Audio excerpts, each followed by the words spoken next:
some degree of assurance that is coming in from the Supreme Court for the doctors. But will this assurance from the Supreme Court assuage the concerns of the doctors enough for them to end their strike? Now, apparently not, because the strike continues with the doctors insistent on a central law to guarantee their safety. So for now, despite what the Supreme Court has said and done, the deadlock continues. My guests this evening, and I thank all of them for joining us. Nilanjan Das is spokesperson of the TMC, has a tough job this evening defending his government. Sanjay Hegde is a senior advocate joining us on the broadcast. Dr. Kunal Sarkar is a senior cardiac surgeon, someone who was part of the protests, was one of the few doctors who had got a notice from the Calcutta police.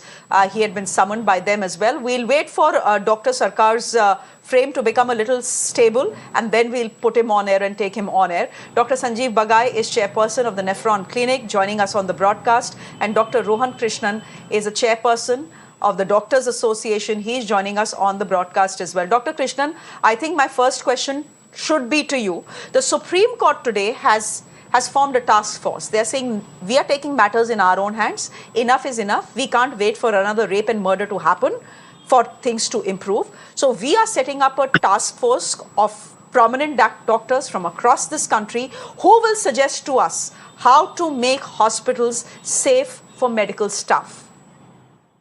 The Supreme Court has essentially assured all of you. The Supreme Court has also made an appeal to all of you to come back to work. My question to you is, why are you not doing that? Why are you not coming back to work?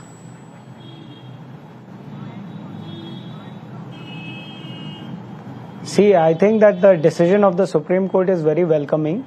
Firstly, that Supreme Court took suo motu cognizance of the issue, and secondly, I was there in the entire hearing process and via the online mode, and we saw that the Supreme Court was very sympathetic towards the conditions of the doctor. But the problem remains the same. A committee has always been formed. We talk about it, we speak about it, we ask for suggestions, and nothing happens on ground.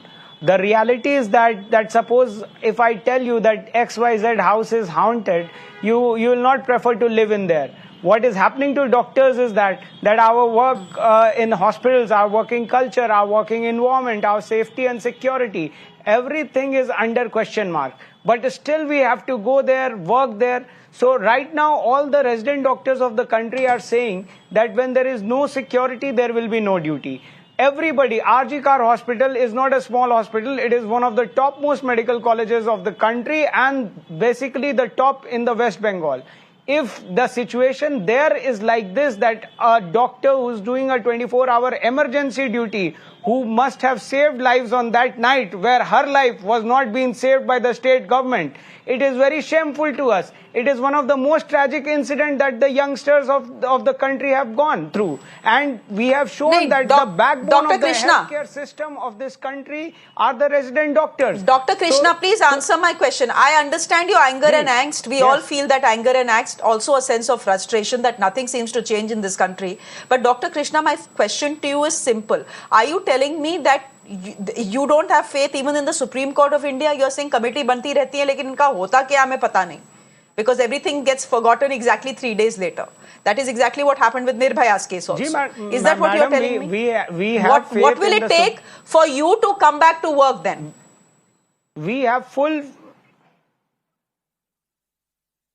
An ordinance for the Central Protection Act for healthcare workers, which was passed during the COVID areas. That is the only thing which we are asking. It takes 24 hours to pass an ordinance, and it has been done priorly when the COVID time was there. So when you needed doctors, when the government needed doctors, when the public needed doctors, this could have been done. Then when the doctors are asking it from past 3-4 years, then I think that it should be done right now as well. It is not about faith in Supreme Court of India. We have full faith in the Supreme Court of India. But there is a system that where any act, any ordinance has to pass by the government, not by the Supreme Court. So for that, Why not the ministry is taking any initiative? In our demand to ministry, we said that at least health ministry writes to the home ministry that these are the demands of the doctor and home ministry should consider bringing that ordinance.